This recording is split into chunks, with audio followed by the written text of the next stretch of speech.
This is the Orioles POSTCAST, your instant game reaction for the Baltimore Orioles. Part of the Locked On Podcast Network, your team every day.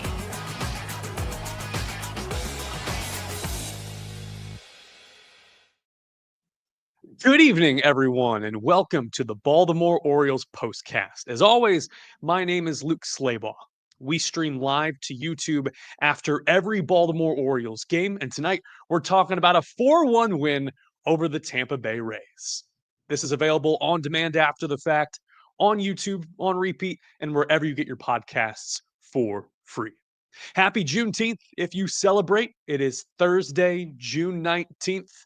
A holiday that means so much to so many people, the true liberation day in these United States. And when you really think about it, holiday, the etymology of the word, a holy day, what could be more holy to an American than those three core principles outlined in the Declaration of Independence: life, liberty, pursuit of happiness, or to quote John Locke even earlier, life, liberty, and property. So thank you. I think personally, everyone should have the day off, from the government level to person working at Amazon to everything. More holidays in this country and celebrating things that we hold so dear. Before we continue, go ahead, leave a comment. As always, if you're watching here on the live stream, who your player of the game is in this 4-1 win over Tampa Bay. A lot of candidates to choose from, and I'll reveal mine in the second block. But first, we got to talk about how important this game was in the context of the series and the season as a whole. This is what you'll be talking about.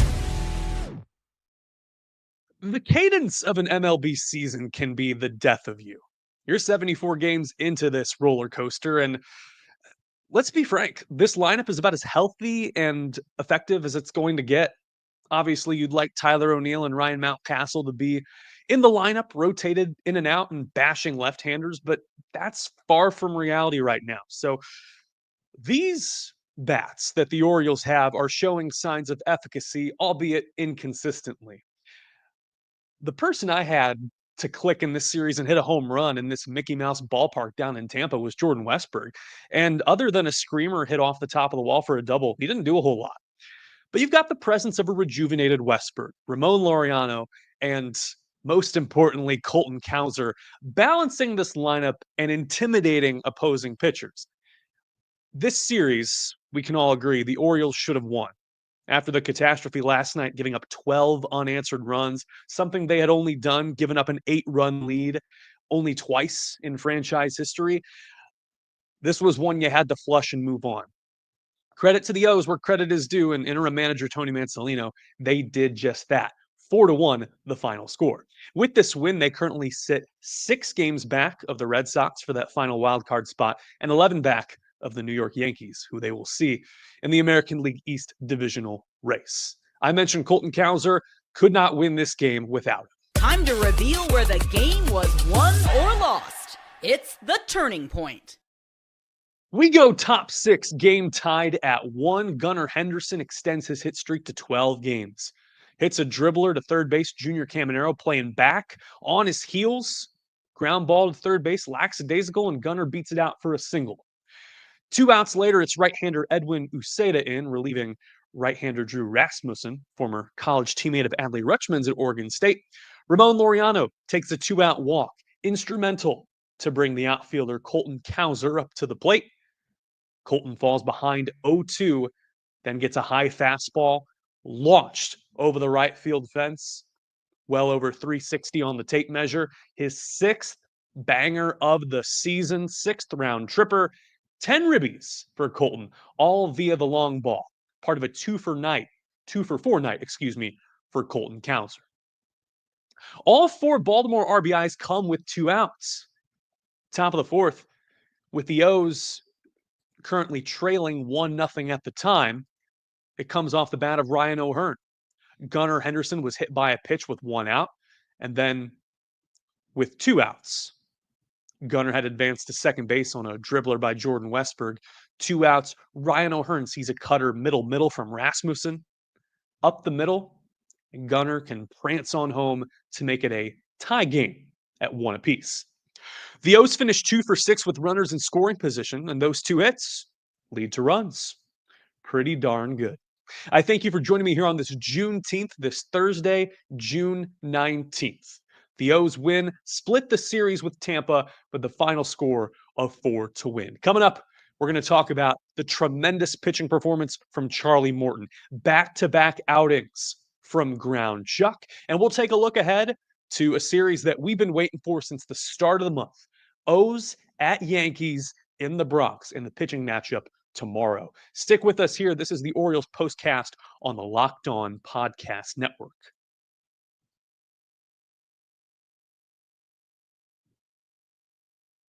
Why am I up so late? It's Trade Coffee. Whether you're gearing up for back-to-back meetings, shuttling the kids back and forth, you need Trade. It's the perfect cup of coffee. Trade is the #1 coffee destination in the U.S., delivering fresh, incredible coffee from 50 of the country's top roasters, and then some. If you're a cold brew fan like I am, cold brew fan, inject it right into the veins, or you want something hot, a little artisan, a little sweet in the summertime, you got to have it. The prices are comparable to grocery store brands, but the flavor is on a whole nother level. We don't do that gas station coffee anymore. None of that grocery store stuff. Right now, Trade is exclusively offering our customers 50% off their 1-month trial at drinktrade.com/lockedonmlb. That's TRADE.com. Drink, TRADE.com/lockedonmlb for 50% off your 1-month trial. Nothing better than going to the ballpark. And if you do it last minute, Gametime has got you. You can save money on tickets, which means you can spend money on food.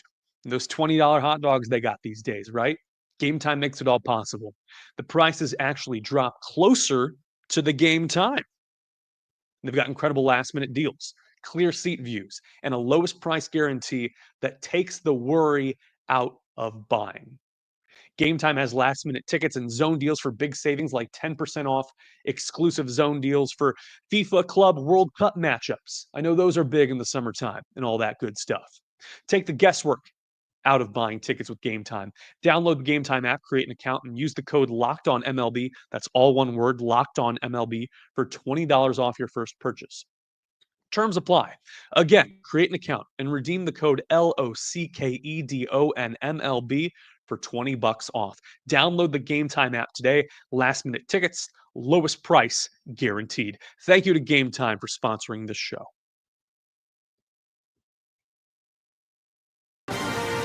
This is the Locked On Player of the Game. Gotta be Charlie Morton, carrying the team on his back and taking one for the team. A night where the O's really needed innings eaten after last night's debacle. He was nails from the get-go. In terms of limiting the damage, he got what the Rays gave to him. Helped him out. 17 pitches through the first 2 innings. Not because he wasn't getting hit hard, but because he was able to promptly get out of trouble. For example, Josh Lowe, leading off with a 2-strike opposite field single to right field. On the curveball, 79 miles an hour, a little slow out of the hand, and promptly Uncle Charlie picks him off. Stuff like that. So the Rays helped him out. And good. Morton was able to actually add some little juice behind his curveball over the course of 6 innings and was able to navigate out of trouble. Best thing about tonight for Charlie, 0 walks. He finishes 6 innings pitched, 1 earned run, and 6 hits allowed, 7 strikeouts, but no one reaching via the free pass. We love to see that from the O's winning pitcher. The evolution of Charlie Morton this season has been one for the books. If this O's team does something noteworthy in the second half and scrambles back to 500 or turns in an otherworldly performance, Charlie Morton will be the heart and soul and the main character of this turnaround. He goes from 0-5 with a 9.26 ERA at the end of April to now a line that still doesn't look great. He's 4-7, 5.64 ERA. That's what the book says. but he's hot right now. Hot. This month, 3-0, 1.80 ERA through 4 June starts. 20 innings pitched and back-to-back effective outings. He probably could have gone longer against the Angels in that 2-0 win. A nice Friday night baseball game, but the rain delays really put a damper on all that. Also impressive was the shutdown inning. After Colton Cowser goes yard with that 3-run bomb, the Earl Weaver special, he gets low, looking silly on this curveball, striking out. Then 3-2 count on Brandon Lau. You started to see some of the command issues come back in that at bat. He calls Adley Rutschman out to the mound and then gets a curveball out over the plate and a fly ball to Cowser for 2 outs. Thank goodness he didn't get on because Yandy Diaz then got a curve middle low, doubled to Mullins out in center field. Then first pitch challenges Jonathan Aranda with a high fastball, pops out to Ramon Urias in foul territory. That was just clutch, especially, again, what we just saw a night ago, the worst loss of the season for the O's, to be able to nip that in the bud and not make this a case of the yips. The bullpen navigated this high wire act in the 7th and 8th. Felix Bautista with a shutdown inning in the 9th. Love to see it. A 4th inning, also great from Morton. Aranda striking out swinging on a high fastball. Junior Caminero with a curveball low. And even still in the 5th, after giving up an infield single to this pesky Jake Mangum character. Challenged Caballero with a middle in fastball, got him swinging at 94.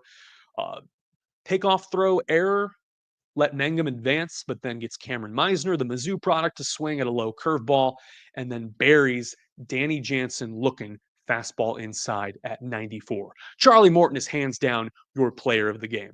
And the O's pitching staff bounces back. 13 strikeouts to split this series with the Tampa Bay Rays. We carry on.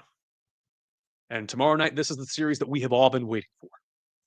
The O's, and I say this not ironically, they put their number 1 against the Yankees' number 1. I am not kidding when I say this is the matchup that we want. Right-hander Tomoyuki Sagano will take the mound in the Bronx against Max Fried. Max Fried leads the majors in wins along with his teammate Carlos Rodon. And the left-hander has been something of a revelation. One of those high-demand signings. And I actually crossed paths with Max Fried, some of my random lore, back in 2019, working in the basement of Busch Stadium. Game went to extra innings. Young Max Fried in the middle of a 17-win campaign with the Braves at the time.